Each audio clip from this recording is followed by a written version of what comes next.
Life is full of bullshit, and we're here to call it out. Real talk, raw truth, and plenty of spice. Welcome to She Who Thrives. We're your hosts, Kaytlen, Mindy, and Harrison. Today's episode is one that we've been wanting to share for some time now. Some of you know, over the last 8 years, I've shared little bits and pieces of my story, but today we finally get to tell the whole thing. We're talking about moving back to Utah, what the last several years have looked like, how they have affected, me and my children, all of us, I guess, and why this next chapter feels so emotional. Sometimes life doesn't go the way that you plan, but sometimes the hardest seasons become the ones that shape you the very most. So, is this true? Before we start, I just want to say, I'm sharing my story from, my own perspective. This is not about attacking anyone or, reopening old wounds. It's just about closing one chapter and opening another, and hopefully, encouraging anyone who's been through something similar. You're not alone. Like you said, we have shared bits and pieces, but it's kind of been code, because we haven't really been able to talk about it openly and honestly. We just knew there would be a time that we would be able to, and now is the time. So do you just want to start by kind of a timeline of everything, like why you moved away in the first place? Yeah, I was going to say that. Yeah, well, I was going to start by saying we are moving home. Yay! It still feels surreal. I know. Before we jump into this, I wanted to clarify something from our episode where we talked about racism and how stupid it is that people see color. I've had multiple people say stuff to me about we're all white. When I said we're all white, we're just a different shade of white, I was specifically talking about myself, my daughter-in-law, and my daughter. We're all white. We're a different shade of white, as you can see if you're watching this on YouTube. Yeah, not that every person in the world is I white. don't think everyone's white, people. I do know there are all colors in the world. We're not all white, but us three are white. And I was specifically talking about that. And I was pointing as I was speaking, but you can not see that on. So, clarification. Thanks for clarifying. We're all white. You're such a racist. I know. Okay, so back to your story. You just want me to start with how we got here in the first place? Yeah. Okay, so back in 2018, summer of 2018, my spouse at the time got basically an offer from, the company that he was working for to move here to where we are now to help start up another location. Anybody who knows me knows, like, my family is everything, and I'm not a person who ever wanted to leave home. Like, there were all those people, in high school and college that were like, I got to get out of here. Or I was not one of those people. I never wanted to leave home. But at that time, there were some things going on. I had found out some things had happened between him and my best friend at the time. And I guess I really couldn't, I don't know, I wasn't in a place to deal with that, to deal with, like, kind of, I guess, the humiliation.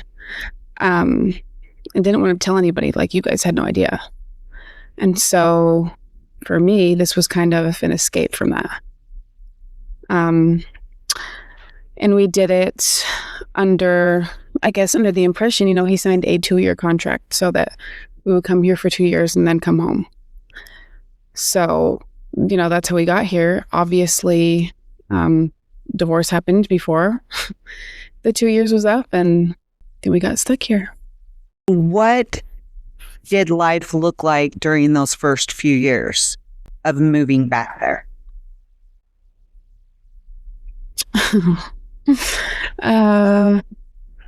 It was hard at first.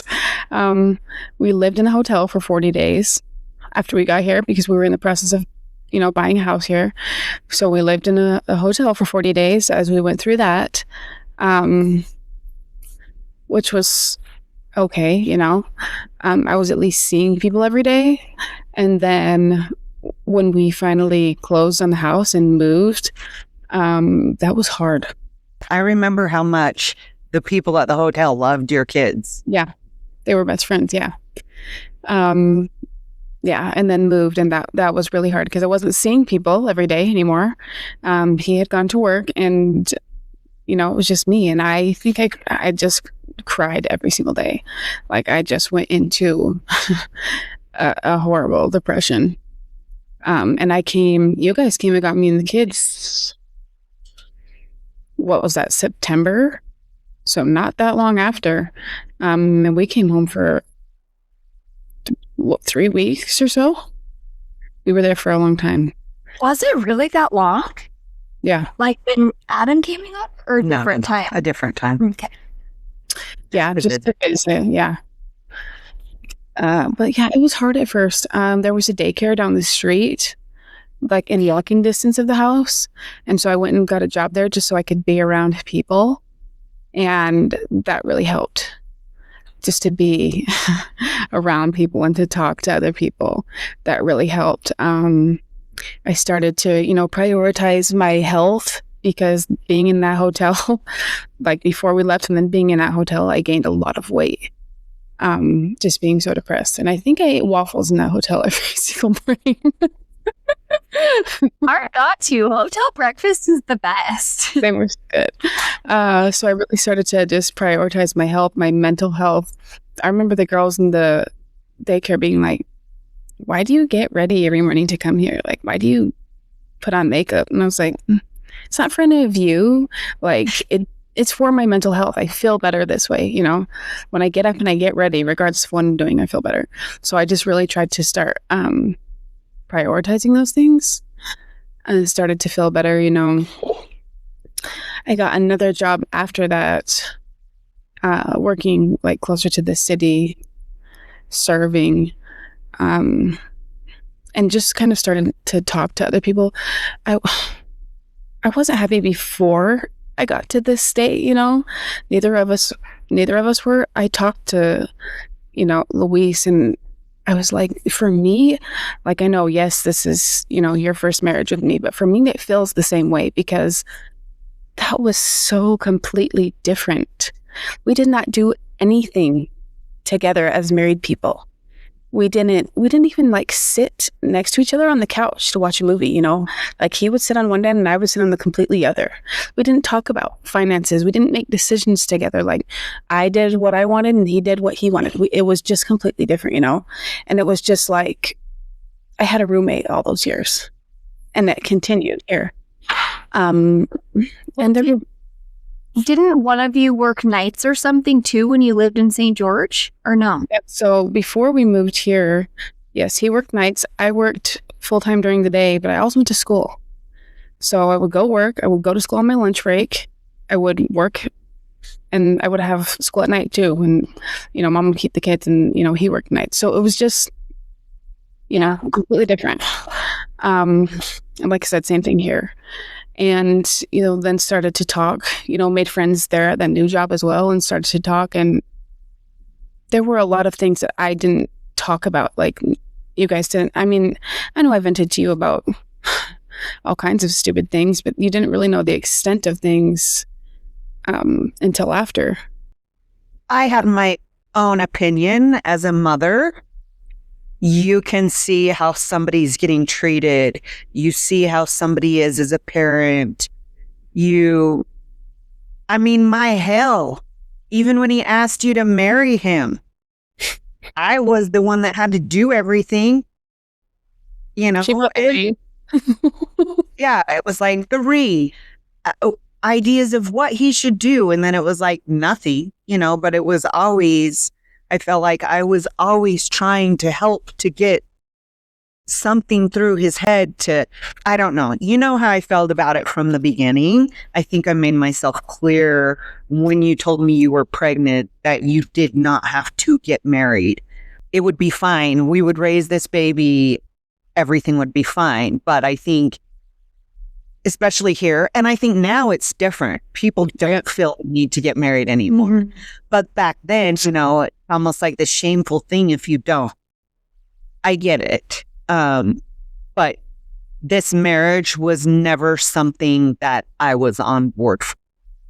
You know, I really try to embrace the people that come into my children's lives and to treat them like one of my own children.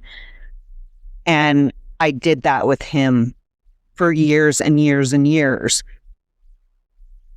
And it just never felt reciprocated, right. Appreciated, any of it.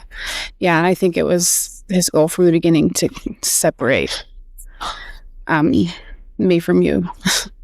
I think part of it, which I never really like got to know him a ton, because I feel like by the time me and Jason started dating, like you guys were kind of like you guys were getting ready to move. I felt like by the time like you and I had actually started to like, I don't even know if you would say hang out, but like talk and like actually, I always was like, damn, I think your sister hates me. Like every time I'm around, she just like gives me an RBF. And then I felt like when we finally like started to talk was like when you were moving. So I never really got to know him very well. But from what I experienced, I'm sure the reason why he was so controlling when it came to your mom was almost like he had this fear of you telling her things he was doing or things he was saying or doing to you. And he knew it was not going to be good if she knew. Right. I mean, have a set of eyes. I could witness things on my own, not just necessarily with her, but other things as well. And you do have a mother's intuition that things aren't adding up. Something is not right. I didn't know the exact detail of everything, and she was not willing to open up about it. Why do you feel like you weren't willing to open up about it? I think it was the same reason that I got married. It was that fear of being judged. I knew if I told you certain things, especially Adam, number one, he was either going to kill him or it was going to be like, you're leaving, which I wanted, but I was just so terrified of that. I don't want to be judged. I don't want to be judged for leaving. I don't want to be judged for getting a divorce. And I don't want to answer to that. I think you had been through a lot of that with things that I did, and you watching the judgment and how harsh that was, that probably really stuck with you. You know, I'm sorry as a mother that I put you through some of the stuff I did with the mistakes I made for you to feel like you couldn't be open about your situation and leave it sooner than you did. I don't blame you for that. I mean, I realize, now as an adult and a parent, you were just a human too, doing things for the first time. So I don't blame you for any of that. But I think I just didn't want to be judged. And so I kept quiet about all of it. Like you knew, I mean, a lot of small things. You knew that the drinking was a huge issue. You didn't know that when that person drank, he turned into a different person and, other things happened. Into Wreck-It Ralph? Yeah, to be polite. Did you finally feel like, okay, like, I'm done. I need a divorce. Like, was there like a specific thing that happened, which you don't have to share that specific thing if you don't want to? Or was it just finally like, you just felt like you were checked out? Or I was checked out for a long time. Like I said, it was just like living with a roommate. I don't know. It was like talking to people who had gone through similar things, girls that I had worked with who had gone through similar things that I was opening up to more, that were like, hold up. And I had thought about it and thought about it and thought about it. And then one day I was finally just like, I think I just texted mom too, like completely nonchalant.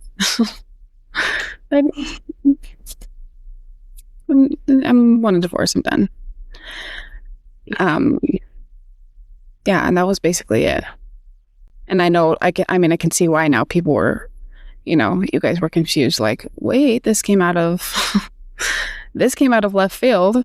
But it was because I held on to those things for so long that I was finally just like, I'm done. Yeah. For me, it was like, honestly, like the most freeing, I don't know if freeing's the right word, but like weight lifted.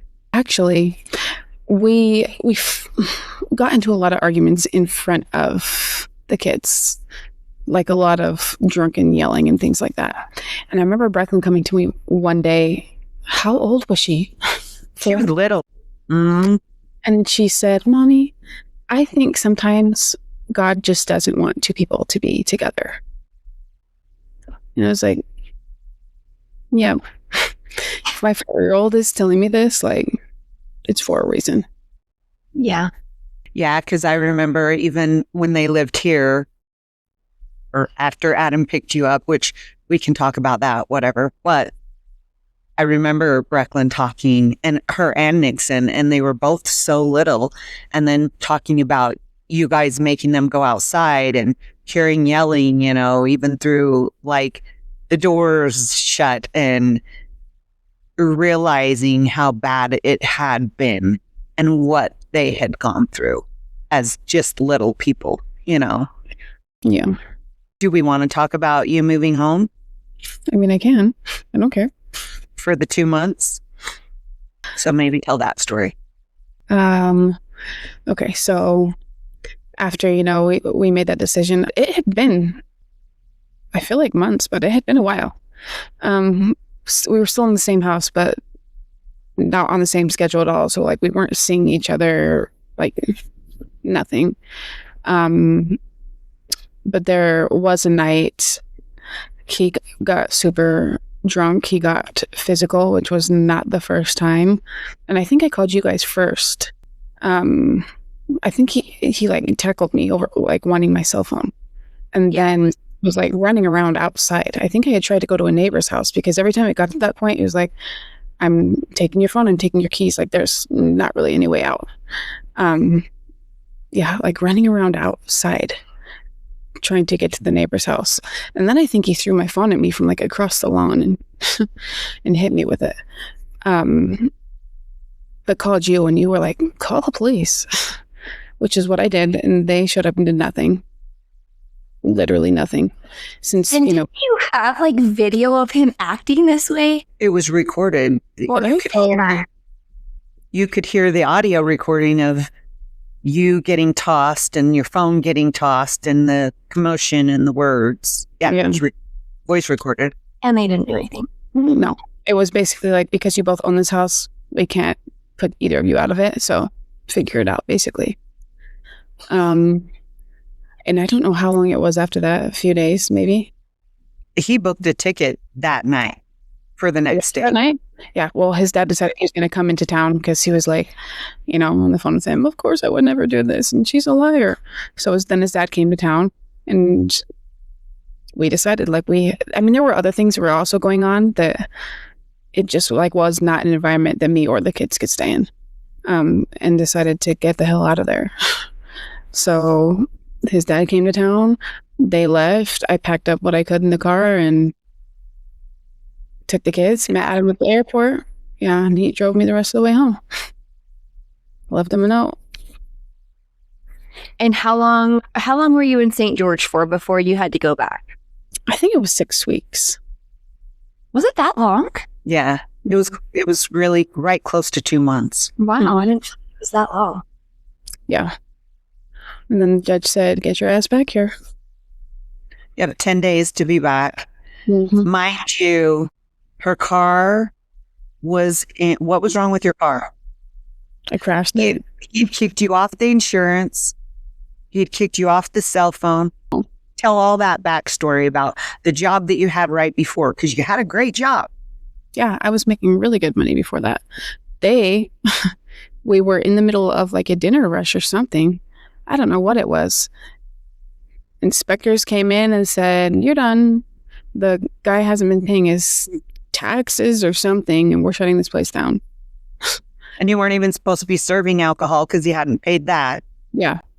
So lost the job. The plan was, okay, I want a divorce. I found this attorney that can, let's do this amicably. Found an attorney that can help us both just to basically do the paperwork. And then he went, while he knew I was meeting with this attorney to get information, and had me served, met with somebody else, had me served. Yeah. Took all the money out of the bank account, the phone, insurance, all of that. At the same time that this job disappeared. And your car was in the shop for what? Remember? Because we had to pay for your car to get fixed. Yeah. And that guy was super nice. Yeah, he was. But yeah, so she literally had nothing. She had 10 days to be back in Missouri. No house, no furniture, no vehicle, no job, nothing. Yeah. So I drove her and the kids back. And 2 little kids. Yep. I stayed for 2 weeks. Found a rental. We got some furniture. We got her car out. Got her phone. It was completely starting over with nothing. No. Rock bottom. I genuinely didn't feel, I felt like I was happier at rock bottom than I was being in that marriage. So I don't know. I did struggle, and I know you guys know, with the anxiety of just being completely alone there. That was hard. But hard for all of us. Yeah.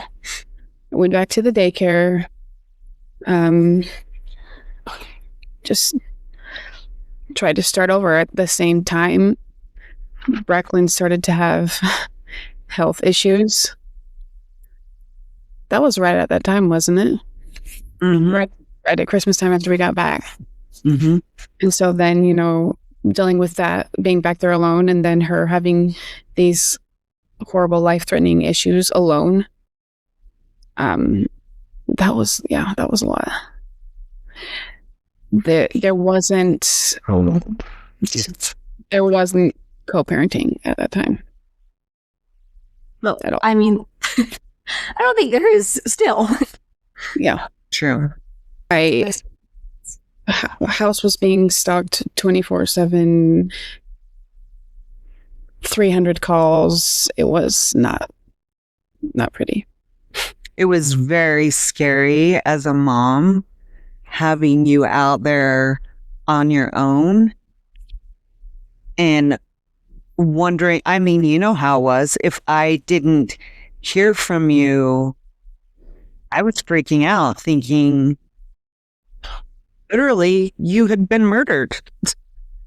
At the state it was in, that's when you see that kind of stuff happen all the time, We would always check her location. Mindy would call. I would text her. If we didn't hear back, then she would keep calling, and then it would immediately go to panic mode. And then finally Kate would respond, and then it was okay, we can breathe. But then it would be okay, tomorrow, restart the process over, check the location, make sure she's, alive. It was always it was constant, yeah. And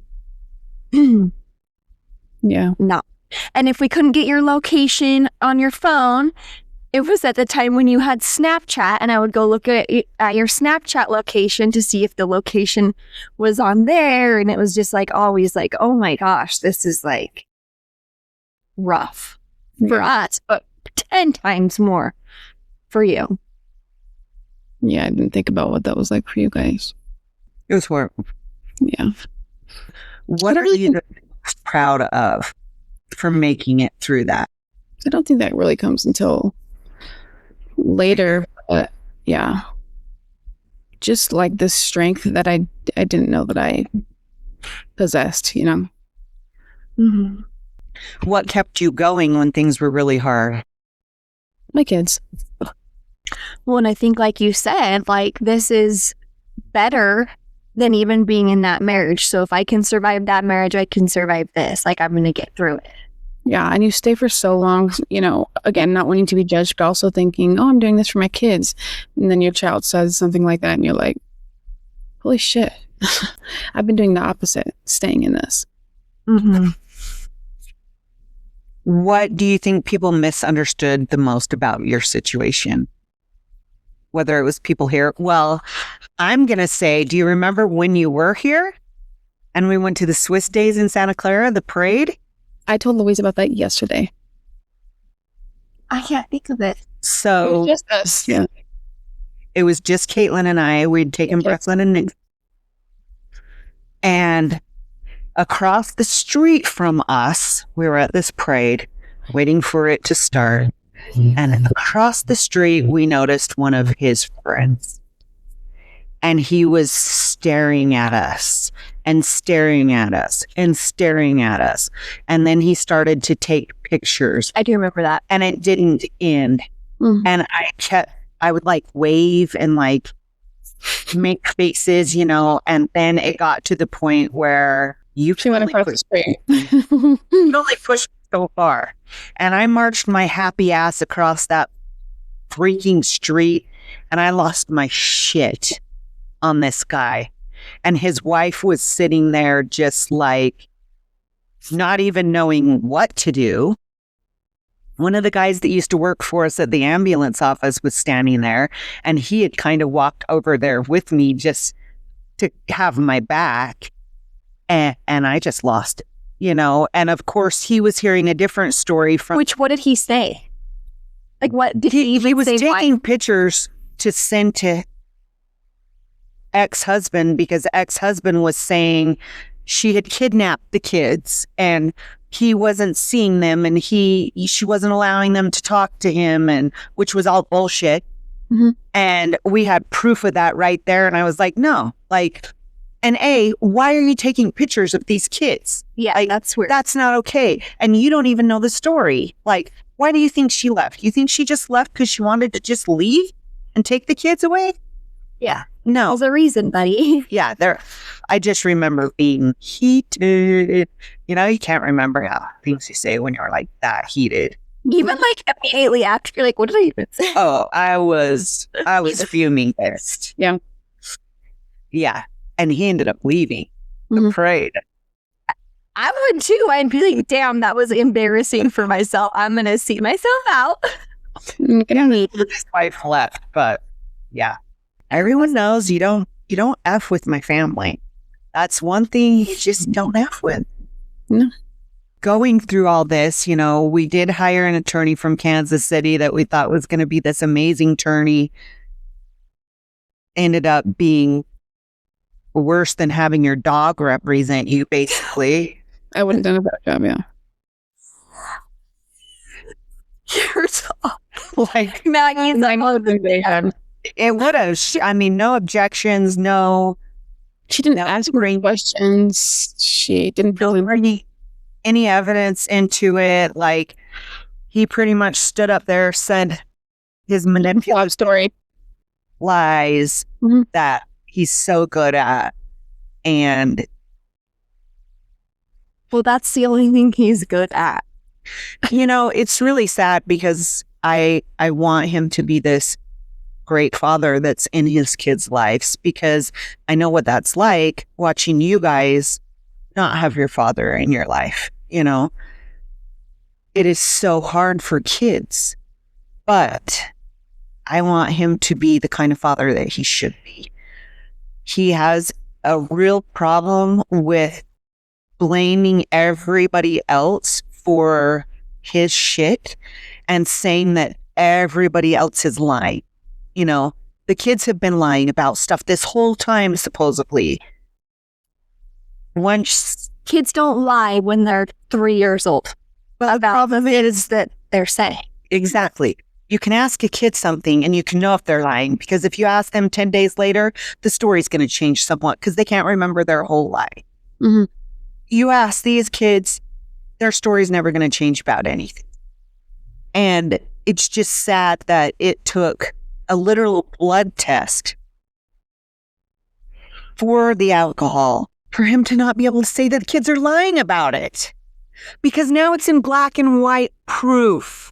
Your attorney, the kid's attorney, his attorney, all see that.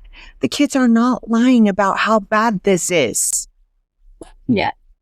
I actually would have loved to be a fly on the wall when he got his results back.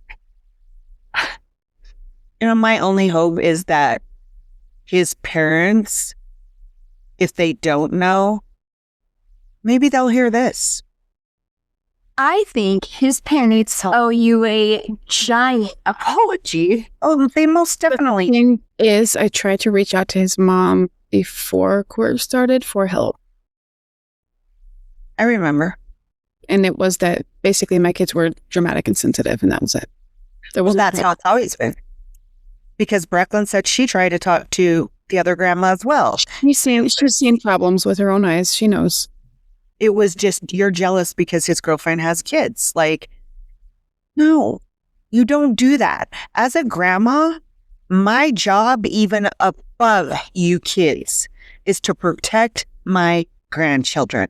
If my grandchildren came to me and were saying things about you as their mother, or you as their mother, or my sons as their fathers, you can bet your ass I would be doing something about it.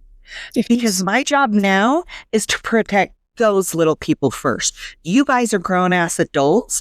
I will be protecting them first. How do you see a hole punch in a wall and hear your little tiny grandchild say, my dad did this, and just turn a blind eye to it? Like it didn't happen. Chasen would be up against the wall himself. I know. And I would be like, what in the hell is wrong with you? I know.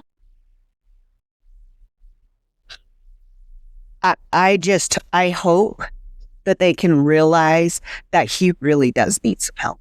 Me too. And they get that for him so that at some point in his life, he can be the dad that those kids deserve. A healthy dad. Kind dad. Who makes their life better. Yeah. Okay, so. The sad thing is, I feel like for Brecklin, it's almost to the point, though, that there's been so much damage and so much manipulation done to her. Like, it would take, I don't even know what it would take for her to ever trust him again. Because it's gone. You know? She can't trust him to keep her safe. She can't trust him to not lie to her and to tell her that she's a liar and whatever else. It's like, it would have to take a lot for her to ever be able to be like, my dad's a safe person. My dad is someone I can trust. My dad is someone I want to see and spend time with. Like, and that's a really sad thing to think.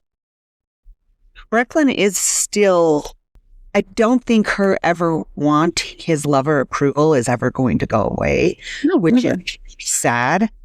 The last time I was there, I know we've talked about this between us, but she was having a meltdown. She's an amazing little soccer player. Nixon is as well. She is the only person on her team that even held the team up, basically. Co-ed team. And she was having a tough time at the game because it was so hot, and she had been playing the whole entire time, and she needed an out. She needed to get out so she could cool down and drink some water. And so when he finally pulled her out, I went over there and was putting water on her neck and on her head and trying to talk her through it and calm her down, because she was upset. And the coach after came over and asked if Nixon could play for their team as well. So when we went home that evening, Kate was making dinner and Brecklin was sitting on the counter, and she was so upset that Nixon was going to be on her team. And I said to her, I'm like, why is this such an issue? Nixon's a great player too. And why are you having such an issue with this? She was really upset about it. And she started to sob. And she said, Grandma, this was my only time to shine, was when I was playing.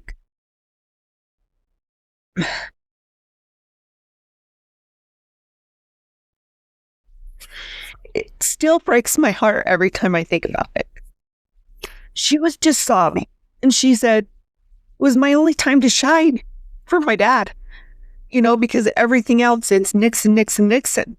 And she said, Grandma, do you know that my dad told me that I was a mistake and that the whole time that Mom was pregnant with me, he wanted a boy, which we all know he did. But how heartbreaking to know that that little girl knows that has been told to her, that she thinks she's a mistake. That is the only time I have ever talked about their dad to them. And I lost my shit. And I just told her, I said, your dad is the only mistake. I said, that is bullshit. That is horrible for him to say. He needs to get his life straightened out and figure things out. But, just tried to tell her that she's the best thing that ever happened to us. I don't give a shit what he says. I said, you are the best thing that happened to me and Papa and your mom and all your aunts and uncles. And I said, you completely changed our lives for the better. You were not a mistake. But as much as he hurts her, she so wants that love from him, that acceptance from him. And I don't know. I mean, I pray to God that she gets that one day. But like you said, I think it's been too many years. She's now 12. It's going to take so much for him to repair the damage that he's done with that relationship. And I don't know that he's willing to put in that effort to fix that. Well, I think you have to see a problem with your problem, and he does not see that he has a problem. No. So. Yeah, that will 100% have to come from him. And I mean, we all know this, but I genuinely think his whole, everything that he does, it's just to try and make Kate miserable, or to try and make Kate pay for leaving, or when they first got divorced, it was always this is your mom's fault. Your mom wanted this. Your mom did this. And you don't tell kids that. That's not something you tell your kids. Even if it was true, you don't tell them that. No. And it was it's almost like it's his whole life is just to now make Kaytlen pay for leaving him, essentially. I agree. And make her life miserable. He does not care if it hurts his kids along the way. He just wants to make her miserable, which is why he's made her basically stay in Missouri this whole time. There's nothing there for him. There's nothing there for her. There's nothing there for their kids, but it keeps her away from her family and miserable. And so he is willing to, yeah. Also, I just want to say here, if there are family members watching from the other side that think that we're full of shit, go pull up Breckland's counseling notes and then tell me how you feel. Blood tests don't lie either, by the way. Right. What was the hardest part as a mom watching your kids go through? It's just that feeling of, I've talked about, complete helplessness. And it's as much as you do on your side, just like you did with us, as much as you do, as much as you try to overcompensate, as much as you try to get them help, regardless of what you do on your side, you cannot change the other person. You cannot change the effects that their behavior, their decision have on your kids. You can't. What have your kids taught you through all of this? Oh my gosh. Resilience. They are the most resilient kids that you'll ever meet in your life. And kind. Yeah.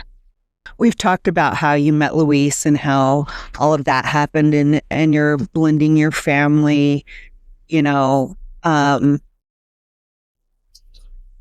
never wanted Luis to be their father because he's not their father. And you can never replace a father.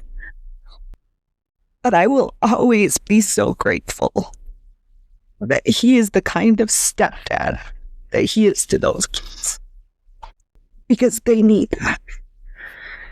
And he has been a blessing in their lives. And it's really sad that people can't understand that. That people can't look at a bonus dad and be grateful that he is in their lives because he has added to it for the positive. You know, those kids love him and they feel safe with him and he plays with them like a kid. And that's something that they are missing, you know. No, he's not their dad and he never will be their dad. And like I said, I hope their dad can be in their lives and be the kind of dad that he should be to them. But right now, that's not happening.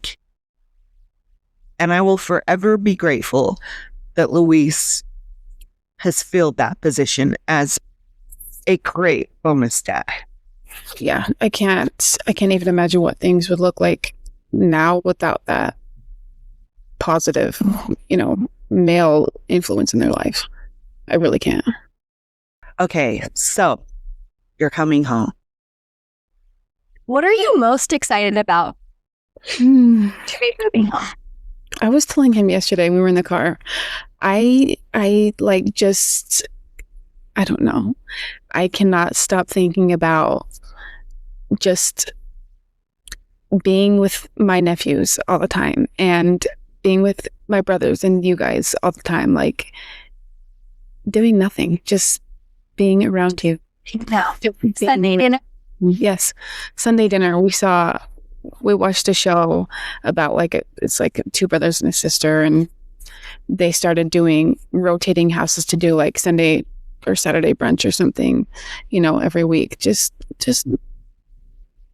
being around you. You know, I know, look at that hummingbird just like hovering right outside our window right now. That's Dad. He's at You're coming home. I know. You know, it's been so hard because we do a lot as a family. And maybe that is so weird to people. But we do a lot. Like yesterday, you know, some of our friends invited us out there and they're like, bring Chase and Harrison and the boys. They just know that, like, we're kind of a unit. You know, we do everything together. And we're the shit show. That's what Adam called us. And like our friends, like our kids, you know, and it's so hard as a parent having all your kids but one here and doing certain things. Like, you notice I really don't post anything but like birthday stuff and Adam and I stuff because I feel so bad that you guys aren't here to do that with us. And I know that it affects you because you've said, you know, I always feel like I'm missing out. It's kind of like when the twins were in the hospital and I got to bring Brax home 2 days early and I didn't want to hold him because I felt like giving him more attention than Karsten. You know, it's kind of that same thing. It's just like, it's almost surreal to me right now. And it doesn't feel right, yeah. It's really happening because we've waited for so long for this to happen. But it just feels whole now, you know? It's like, okay, she's coming this week, but there's not a leave date. Like, there's not like a date that we have to prepare ourselves for to say goodbye, and the kids all be upset, and Brixton ask every day until they're coming back. That's what he's been saying. Like, we're going to have to be there for like a certain amount of days until it feels real. So we're not like, oh, we have to leave, you know? Every time they came here, days before, Nixon would start asking, how many days till we have to go back home, Grandma? And 3 or 4 days before they would leave every time, he would start crying every night. and then the day before they leave, and then the day they leave, it's always been so hard. Recklin had a full-on panic attack one day. Remember when I called you guys and I thought she was going to start having a seizure? Come to find out, it was just a panic attack. And it was horrible.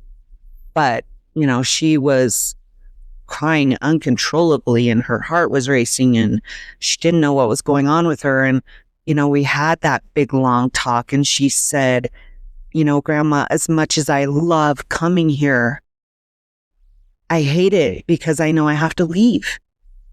And I know I'm going to have these feelings, and how much she had missed out on with her cousins, being able to see them born and grow. And when was that? Last year? Year before? She, an 11-year-old speaking these things. I told her when we were done, I was like, you know how intelligent you are, how well-spoken. Like, I have conversations with adults that don't even know how to get their feelings out like this. And here she is having this conversation with me that I was just mind blown, at how well she could articulate everything that she was feeling inside. Anyway, it'll be great. It'll be so nice. Well, yeah, when we told Nixon, like, he started crying instantly and he didn't stop. And he just, like, every 5 seconds would just come over and hug me so tight. Like, he just couldn't actually believe it. He's like, finally, we get to say, like, we're home, we're going home. And then we were talking about it the other day and I'm like, think about it. Like, he's about to be 10. We left when he was 2. Like, and still this whole time, like, that is home. That's where he wants to be. Well, I think when he comes here, that's what he feels, Yeah. It's home, all the things that we do and all the family that we're surrounded by, and how often has his grandpa's mom, his great grandma that lives here, even seen those kids? Now she can form a relationship with them and that whole side of the family, that's been missing out on that. It's just crazy. Can we talk about how you finally ended up being able to come back home? We filed to relocate back in October, I think it was. And he came back and said, no, I'm not going to agree to that. So, which we kind of all knew was going to happen.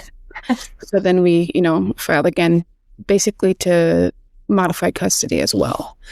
We had a court date set in March. Brecklin's been going to counseling for over a year.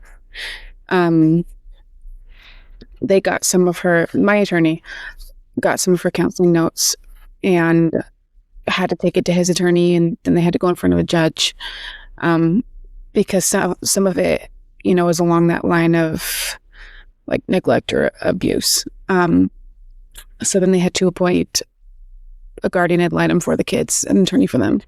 So then that March court date got pushed back to, what was it, May? Mm-hmm. We both met with the kids' attorney multiple times. He met with the kids. The May court date got pushed back again to June 26th. After hearing some things, after meeting with the kids' attorney, he said, I really think that alcohol testing needs to be ordered, which I didn't even know was a thing that can be done. Basically, they do a blood test to test your liver for chronic abuse, to be able to say, okay, we know you don't just like drink on some weekends, We know the kids aren't lying about your alcohol use. Because, you have the kids saying all these things, but they can't, it's hearsay, they can't just go based on those things, basically. So they ordered, alcohol and drug testing, which was done. Results came back. Results came back. Everyone's telling the truth except for him. Which validated what has been said. And basically right after that, got word from his attorney that he was going to agree to it. Under some conditions. The guardian didn't like those things. I didn't like those things. My attorney didn't like those things, because obviously now when we have kids crossing state lines, and not just that, but being with you in general, when you have this type of problem, there have to be safeguards put into place to make sure that the kids are safe. So, he had those basically stipulations that he wanted. I met with my attorney again, what was this, a week ago? And put basically like a parenting plan into place, which didn't include those in it. And basically the things that he had asked for. You put some safety measures in there. Yeah. And said we wanted to be out of here by, be there by July 1st. My attorney actually was like, we'll send this over. I think they're going to throw a fit. I don't think they're going to agree. He said, I don't even think, if the judge, it has to go in front of the judge probably is not going to agree to this date either. Like, well, send it, this has been pushed back 3 times. We're not going to pay to be living in 2 places at once. School starts sooner there than it does here. Like, we need to get, yeah. Sent it. He called me the next day, and I was actually really anxious after that. And I think just because I was like, he's not going to agree to any of this, and I just prayed and I prayed, like I told you, all night, prayed. Well, I think too, it's something that you've literally been hoping for since you left. So now it's been 8 years of this anticipation, just building and building and building. Yeah. Now you're literally just leaving it in the hands of someone to say yes or no. The same person that made me come back here. Yeah. Which has been a big cause of the anxiety. And I've told you, from the beginning, I have an autoimmune disease that's been in remission, that's really triggered by excessive stress. So my health hasn't been great. My anxiety has been horrible because we have been living in so much of unknown. Well, this will depend on this, and this depends on this, and maybe not, and it's just been a shit show. But we sent off that plan, and I came home and I prayed all night, like, give me a sign. I need some reassurance, help me to calm this anxiety, this, that, and the third. Ava came into our room that night. She was scared to woke up in the middle of the night. She came into our room, made her a little bed, whatever, and I decided to check the time, which I don't normally do, and it said 4:35 on the clock, which is, the area code there. And then I was just like, thank you, God. You're like, now I can't go back to bed. I'm so excited. Just at peace. And he called pretty early the next day, I think. So right? Was that the morning, and then a few hours later that morning he called? Right? Yeah. Okay. Yeah. And said, he was kind of giggly, which was good, and said, he folded like a deck of cards. And I was like, what? And he said, he signed it. He didn't change anything. Nothing. I didn't know that he changed anything. Wow. That's it. So went to court yesterday, so I had to go in front of the judge, which is still just that whole setting just gives me anxiety, and especially being in front of the judge that made me come back.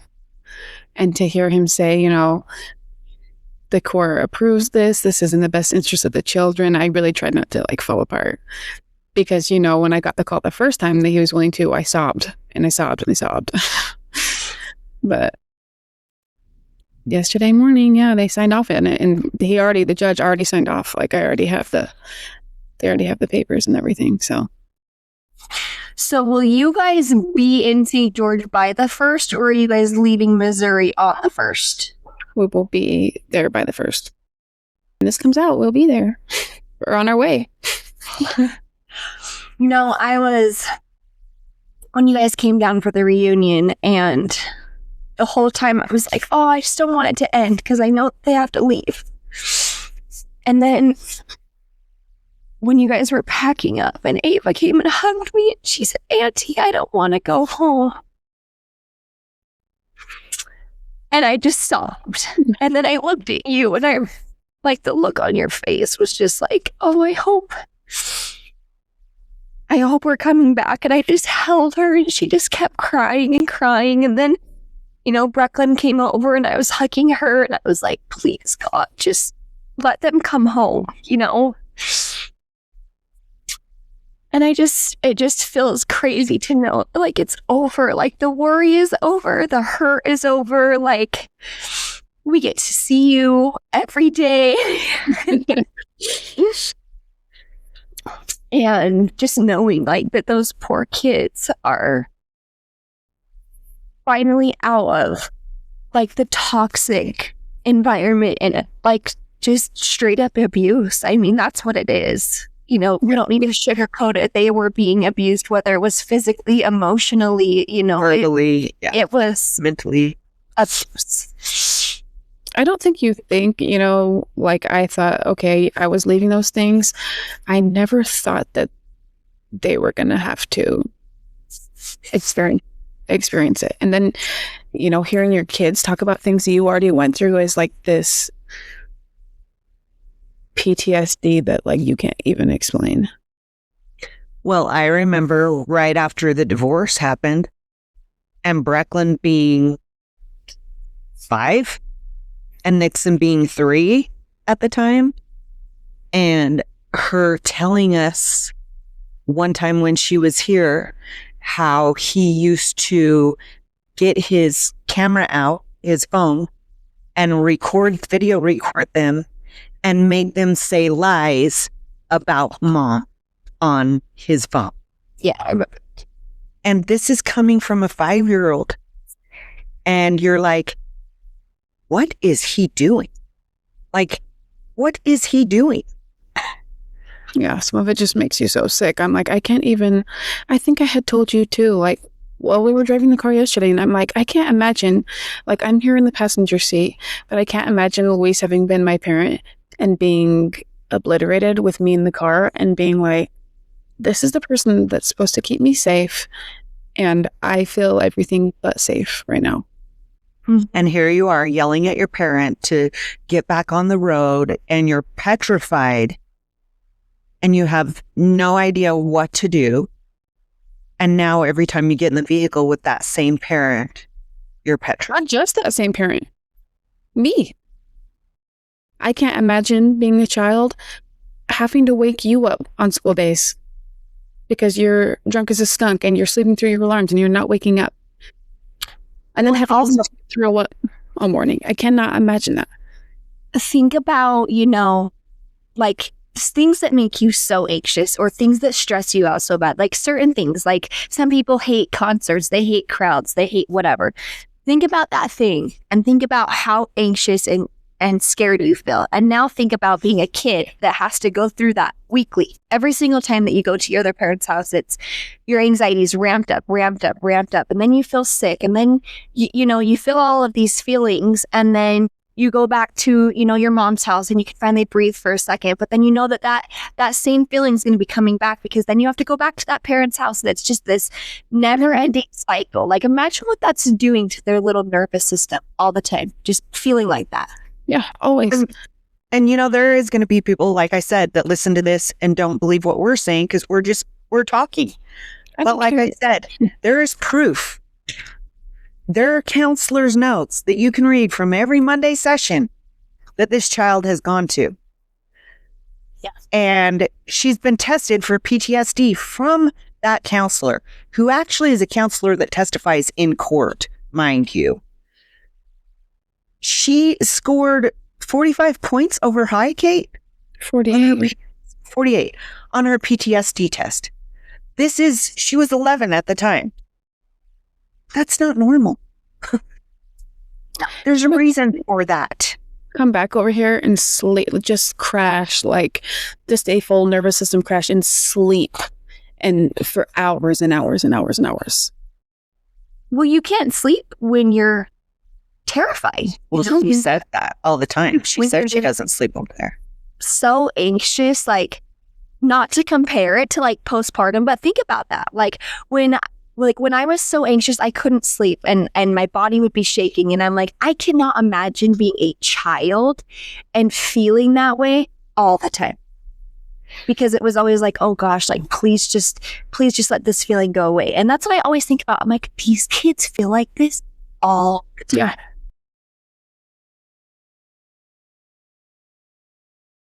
And then as a parent, if you're sending them into that, and then you sit here with anxiety the whole time, like it just makes you just sick. So let's just end with a few questions to you. Is there anything you're going to miss there? Like, is there a restaurant or a store or anything that you're like, oh, I'm going to miss this? Dollar General. at the end of the day, well, this is the last time we'll see a Dollar General. I miss my Dollar General. They have one in Enoch. So if you're really missing Missouri, you can drive, 45 minutes to Enoch and you can go. Oh, we got to drive 45 minutes to do anything anyway. So, yeah. No. What does home now mean to you? Just my peeps. How does it feel knowing this chapter's finally ending? It still feels like I still haven't. I don't think until the moving truck is here and we're there, I don't think it'll feel real. It's still just because, like I told him again yesterday, like we talk about it all day, every day. Like we have just wanted it for so long. The kids have wanted it for so long. Even he's wanted it. We tried. Mm-hmm. It's just, it doesn't feel real. What's the biggest lesson the last 8 years has taught you? I think 100%, as much as we have wanted to get home, as much as I've wanted to get home, I had to be brought here. I don't think that I would have grown in the way that I have. I don't think that I would have become businesswoman and found a career if I hadn't. I think I was codependent on you, but in other ways. I don't know how to explain it.